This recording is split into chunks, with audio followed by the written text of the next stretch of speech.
Jadi baunya harum. Harum dan khas dan tidak ada wangi seperti ini. Apakah sampai sekarang pusaka ini masih memiliki kodam? Masih, Masih. masih. Seakan-akan kita itu seperti berpangkat gitu ya. Iya, Jadi orang lain kalau kita ngelihat itu orang ini sangat berwibawa. Semar Sungkem. Semar Sungkem. Masuk ke era Doha. Berarti sudah sangat lama sekali. Lama sekali. Yang kejadian aneh itu burung perkutut di dalam di rumah saya. Itu berenang. Oh, seakan-akan kayak mau melihat sesuatu itu. Iya.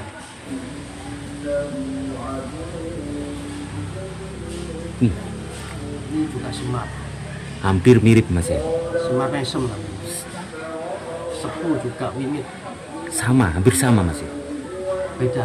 Beda. Fungsinya beda. Bedanya seperti apa? Kalau ini sungkem, Ya. kalau ini untuk pengasihan.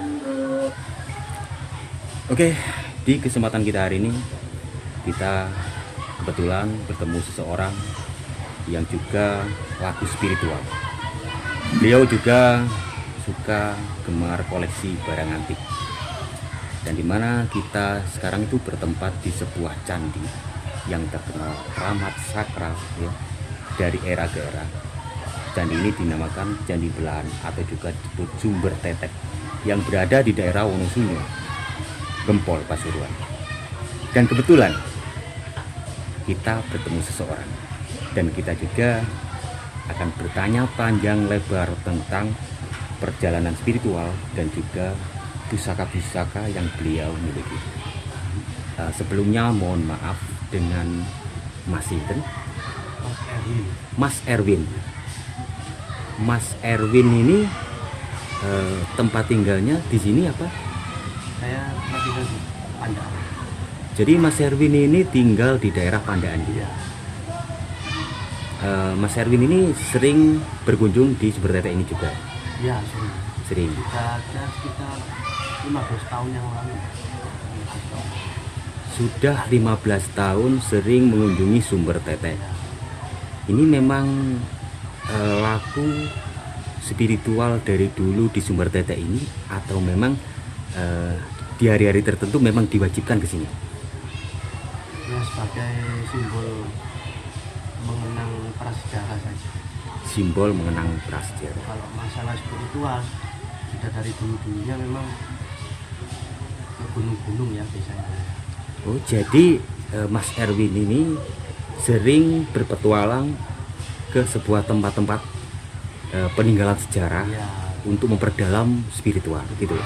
contoh kayak di Belambangan, Banyuwangi, Ya.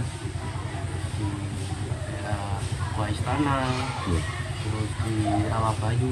Rawabayu, Desa ya. Petani. Kalau di kalau spiritual yang benar-benar mendapatkan anugerah Ya. yang saya alami, kesaksian saya Ya. itu beradanya di Rawabayu. Berarti dari semua perjalanan ada satu tempat yang menurut panjenengan bahwasanya tempat ini memang tempat-tempat yang bisa mengangkat ya, dan membuat kita itu terdorong atau sadar dengan adanya spiritual. Itu berada di daerah Rawabayu, Rawabayu. Banyuwangi. Banyuwangi. Kalau nggak salah itu tempatnya petilasan dari Prabu Tawangalun. Benar. Ya. Itu apa yang kira-kira panjenengan dapatkan di sana? Di sana saya melihat cahaya. Kesaksian saya itu di waktu saya meditasi loh ya. Ya.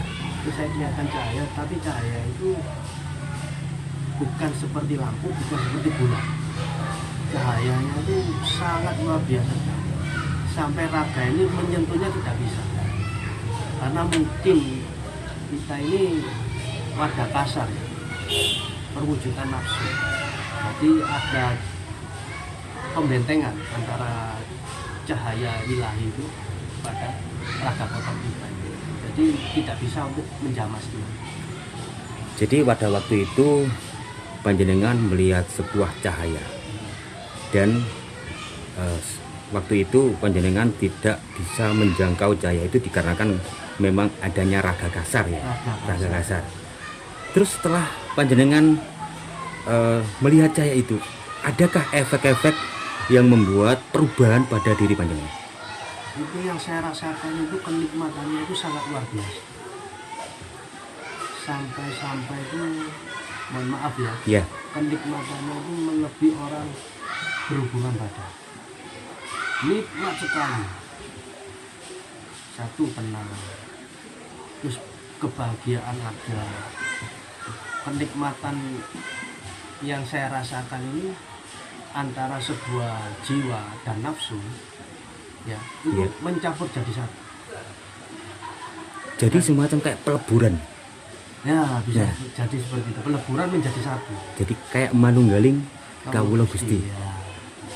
Jadi di situ Mas Erwin ini menemukan sebuah ketenangan, semacam kayak kenyamanan. Seakan-akan kita itu dibawa ke alam surga. Ya, Melebihi itu mungkin ya. selebihnya seperti itu. Jadi kenyamanan itu tidak bisa diperkirakan oleh waktu itu. Saking sangat luar biasanya, bahkan tidak ada di dunia ini yang benar-benar kenikmatannya itu merasakan melihat cahaya tersebut. Seperti itu ya. Nah, sebelum panjenengan melihat cahaya itu, apakah sebelumnya itu dari hari-hari kemarinnya panjenengan itu mau ke sana itu memang benar-benar ada dorongan atau mungkin ada petunjuk untuk ke sana? Hanya sebuah dorongan saja melalui kolbu saya. Ya. Dari jiwa saya, kok tiba-tiba saya ingin ke sana. Cuma waktu saya ke sana itu 3 hari sebelumnya itu, pertama itu telinga saya ini sering berdengung. Terus kadang-kadang ada suara bisikan. Ya. Kayak mau dituntun untuk ke sana. Ya, ya. Gini, saya juga ingin tanya juga karena penasaran memang tentang sebuah bisikan, ya kan? Bagaimanakah cara membedakan bisikan antara bisikan negatif dan juga bisikan positif? Kalau yang saya alami bisikan tersebut itu, kalau menurut kepribadian saya, kalau ke arah jejak spiritual, yang terutama itu dengung dulu, Mas. Dengung sebelah kiri. Ya, terus? Dengung itu, dengungnya itu tidak selesai. Kayak seolah-olah itu kayak didorong untuk menuju ke tempat sesuatu pertapaan. Di waktu itu, kalau pertapaan otomatis yang saya benar-benar tenang, terus benar-benar mendapatkan hidayah di Rawabaya. Oh, berarti saya kode alamnya saya diharuskan Ke sana Rawabaya. gitu. Nah, kita juga masih apa namanya ya, menjadi misteri sebuah kalimat spiritual yang terkadang itu banyak orang mensalahgunakan dengan istilah spiritual. Menurut panjenengan, spiritual sebenarnya itu seperti apa? Spiritual yang sejati itu sebenarnya itu pertama didasari dari sebuah anugerah di waktu kita lahir. Itu bawaan yang alami. Berarti spiritual yang sesungguhnya itu memang benar-benar itu bawaan dari lahir. Dari lahir, dan itu sudah mencapai titik kesempurnaannya manusia, sudah tidak reinkarnasi lagi. Berarti benar-benar itu orang pilihan gitu. Orang pilihan. Ya. Oke. Dari beberapa orang spiritual terkadang kan menyalahgunakan untuk menggunakan dengan hal-hal atau berdalih gitu ya. Apakah ada resiko tertentu kalau kita menyalahgunakan istilah spiritual atau lagu-lagu spiritual padahal belum menyampai di situ? Ya otomatis pasti ada resikonya. Iya. Kalau resiko karma pasti ada. Karma itu memang tidak bisa terlihat. Iya. Karma itu menyatu dari darah kita. Kita berbuat jahat, misalnya sama orang. Iya.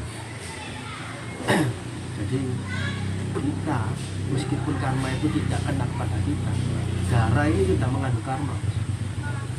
Kalau kita menikah dengan seseorang wanita, Iya. anak kita itu mengandung karma dari kita. Darah itu tadi. Itu yang sangat berbahaya. Jadi kalau saat manusia tidak luput dari namanya dosa dan karma memang. Ya. Tapi kalau kita sudah merasa salah, kita mempunyai karma, langsung kita sebut aja karma itu.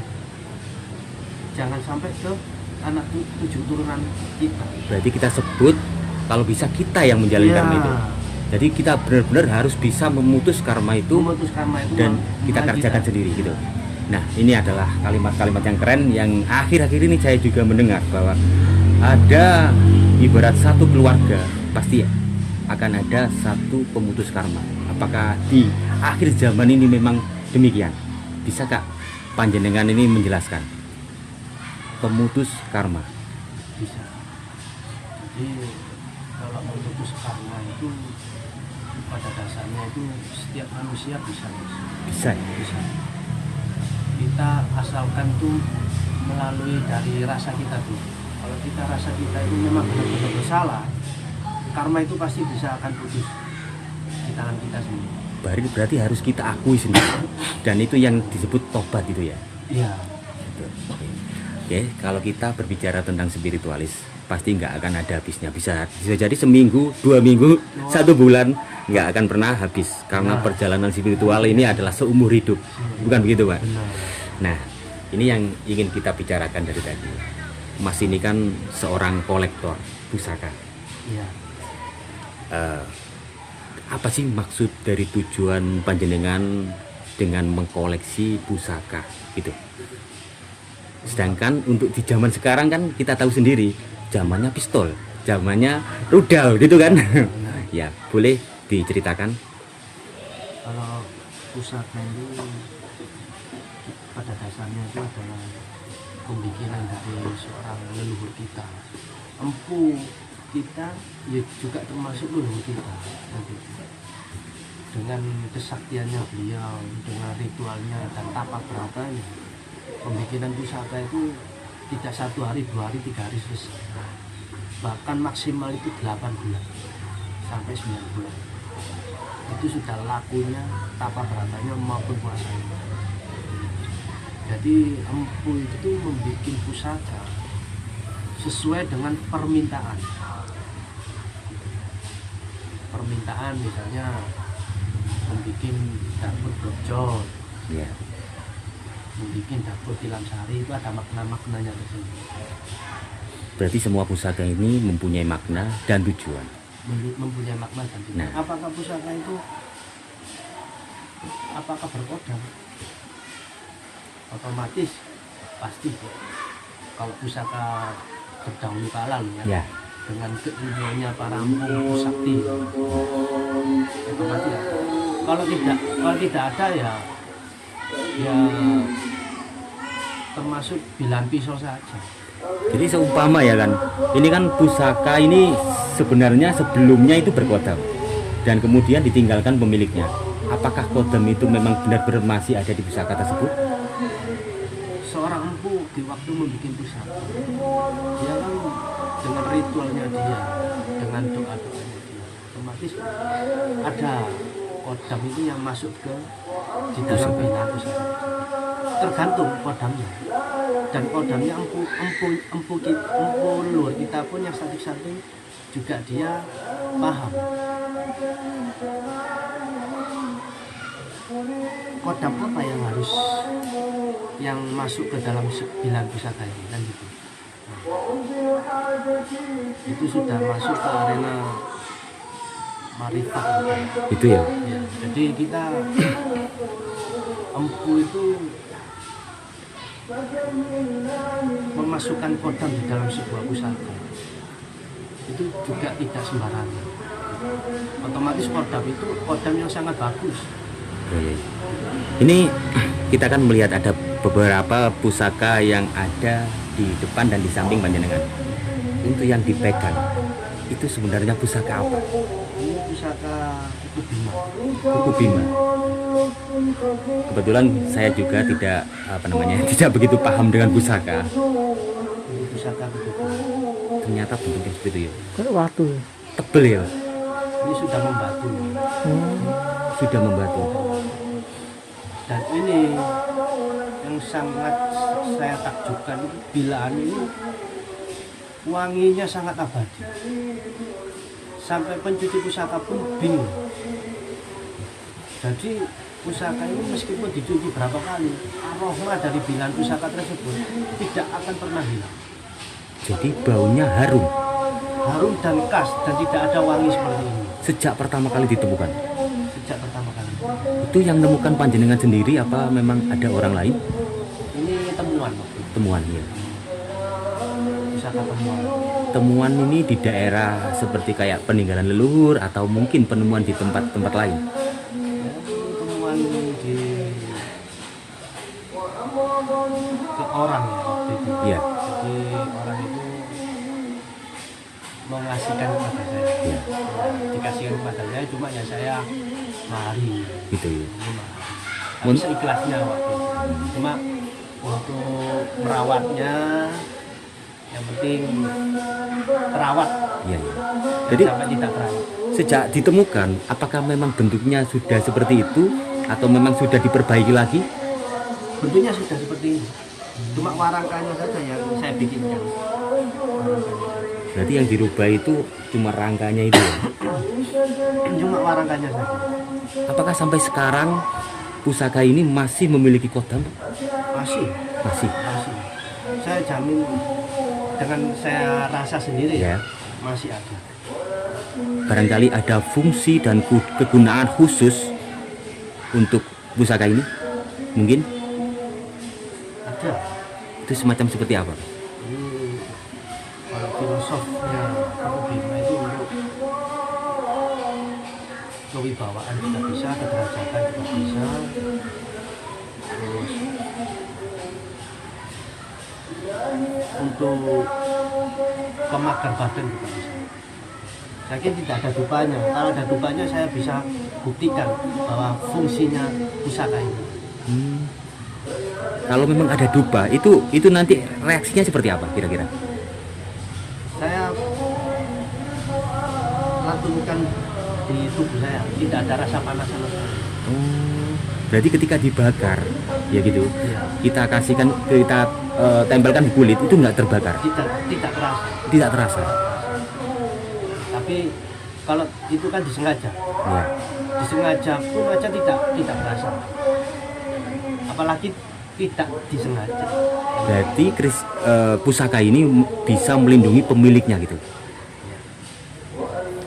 dan juga bisa terlihat berwibawa, seakan-akan kita itu seperti berpangkat gitu ya. Iya. Jadi orang lain kalau kita ngelihat itu orang ini sangat berwibawa. Ya. Itu efeknya seperti itu ya. Ya, ya, ya. Sudah berapa lama Mas Erwin ini memiliki pusaka ini? Sudah lama ya. Sudah lama sekali. Sekitar 5 tahunan. Ada nggak ritual-ritual tertentu mungkin untuk merawat di sini? Kalau untuk merawatnya ya tidak terlalu ribet ya. Ya. Cuma kita oles minyak di sini aja. Sebenarnya pusaka ini tidak perlu diolesi, sudah harum. Sudah harum ya. Cuma kenapa saya kasih tisu di sini? Ya. Itu cuma hanya perbandingan saja antara harumnya karomahnya pusaka bilan ini Iya. dengan minyak bikinan. Oh, Minyak bikinan, minyak kayak Beli gitu ya? Ya. kayak Javaron Ya. atau misi kobra. Perbandingannya saya Jadi, taruh di sini. jadi habis mencium dari asli sama minyak Iya, yang dikasih itu ya. benar. Berarti ada perbandingan. Oh, ternyata minyak yang dikasih ini hilang, sudah hilang, dan ternyata di sini masih ada. Luar biasa sekali. Jadi memang ya saya pun juga tidak tahu empu terdahulu itu mencampuri apa di bilan pusaka ini. Sampai sehingga itu aromanya itu abadi. Sekarang gini, ada nggak efek ketika kita sudah membawa pusaka ini, namun kita tidak merawatnya? Barangkali ada efek kepada diri kita sendiri gitu. Kadang-kadang itu lemari itu gelodakan. Jadi bergerak sendiri gitu. Iya, Seakan-akan ini pusakanya ini berontak gitu. ini ada yang dok-dok di lemari. kadang-kadang bodoh. Jadi masnya ini pernah mengalami hal tersebut ya? Iya, sering. Lupa gitu ya? Lupa, tidak merawat, tidak ngasih minyak atau Iya, iya. sering. Sa- Berarti memang ya namanya ciptaan Sang Maha Pencipta ya, yang tak kasat mata ya, dia pun sama seperti kita juga. Dia perlu disayang juga, saling menyayangi. Iya. Jadi itu sebuah pusaka apa tadi, Bima, kuku Bima milik Mas Erwin, dan di sebelahnya itu ada beberapa pusaka juga. Bisa nggak Mas disepilkan satu persatu Bisa. fungsi dan kegunaan dan pusaka apa aja yang ada di situ? Karena waktu kita juga terbatas ya. Ini dulu aja. Iya. Itu kenapa kok dibungkus putih Mas? Mintanya seperti itu. Oh, memang harusnya seperti itu ya?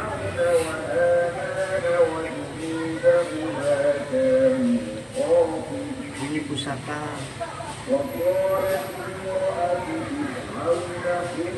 Semar Sungkem. Semar Sungkem. Vaksinnya ini kota, Oh, kotak. masuk ke era Doha. Berarti sudah sangat Panguripan. lama sekali ya? Lama sekali. Itu fungsi dan kegunaan dari pusaka tersebut itu seperti apa? Di waktu saya mendapatkan pusaka ini,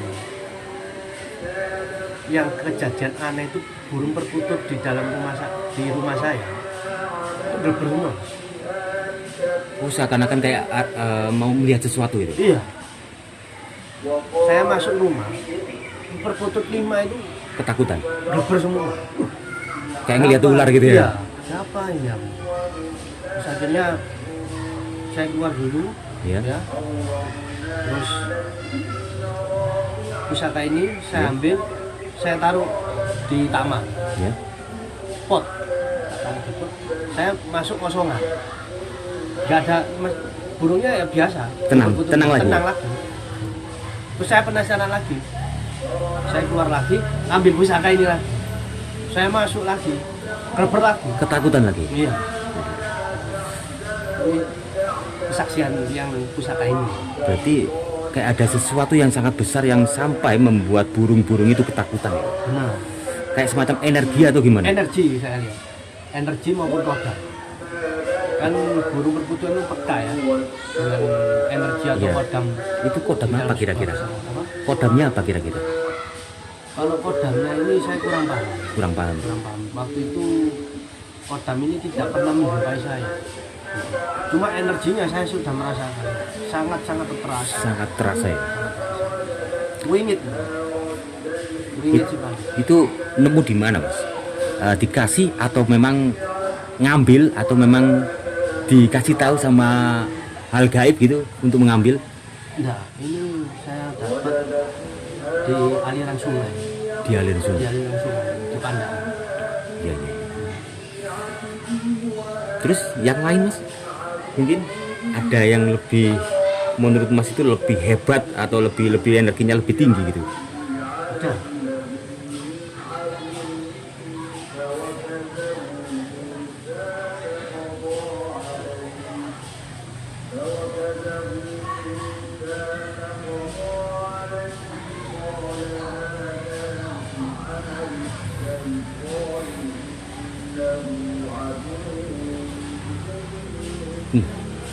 Ini juga semar. Hampir mirip Mas ya. Semar mesem namanya. Iya. Itu bagus banget. Ini vaksinnya juga kotak. Iya. Sepu juga wingit. Sama, hampir sama Mas ya. Beda. Beda. Fungsinya beda. Bedanya seperti apa? Kalau ini sungkem, Ya. kalau ini untuk pengasihan. Berarti kalau yang tadi itu orang bakal takut atau tunduk, Ya, disegani lah. disegani. Disegani. Kalau itu untuk disenangi, Disenangi, disukai. disayangi, Ya, ya, ya. filosofinya. Filosofinya seperti itu. Karena memang semar mesem kan gitu ya. Dan toksinya ini, dapur toksinya ini langka, tembus sampai ke atas. Iya, benar. Tembus sampai ke atas. Tembus sampai ke atas. Sama, ini ditemukan juga. Apa? Ditemukan juga di tempat yang sama atau tempat lain? Ini beda. Beda. Ini di Banyuwangi. Oh, Banyuwangi. di aliran sungai Kalistel. Itu ketika Sungai Kalistel. mau menemukan itu melakukan ritual dulu atau apa dulu gitu Mas? Enggak, saya enggak melakukan ritual apa-apa. Tiba-tiba ditunjukkan gitu. Padahal saya tujuannya ingin lihat-lihat bambu waktu itu. Iya iya iya. Di Kalistel itu kan ada pemukiman warga, itu Iya. kan banyak bambu-bambu di sana. Di pinggir-pinggirnya sungai. Tetap waktu itu terbungkus kain. Oh, berarti dari awal sudah terbungkus kain. Terbungkus kain. Sama kain putih kayak itu. Bukan, ini beda. Beda ya. Kainnya ya kain putih bawaannya ini. Kain lawon, Apa Mas? kain lawon, kain kafan, bukan ya? Bukan kain kafan. Kainnya rusak. Lubang-lubang. Kainnya sudah rusak, mungkin Iya. terlalu lamanya mungkin. Mungkin Ya, bisa. mungkin terlalu lamanya sampai rusak-rusak. Ya. Oke, ini yang terakhir Mas ya.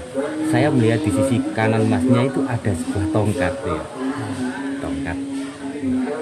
Ini kayaknya unik juga nih tongkat. Itu terakhir mungkin. Ini tongkat ini memang buat hiasan atau memang tongkat ini memiliki fungsi khusus Mas? Tongkat ini mungkin bahan dari stigi ya. Ya. Stigi. Cuma ini dapatnya di musola Candi Belang. Apakah mempunyai khasiat tertentu? Enggak. Enggak, hanya sebagai hiasan. Oh ya Mas. Mau ditaruh di sini. Dari semua pusaka ini Mas, pernah nggak Masnya ini untuk menjual, punya keinginan untuk menjual atau mungkin dikasihkan orang?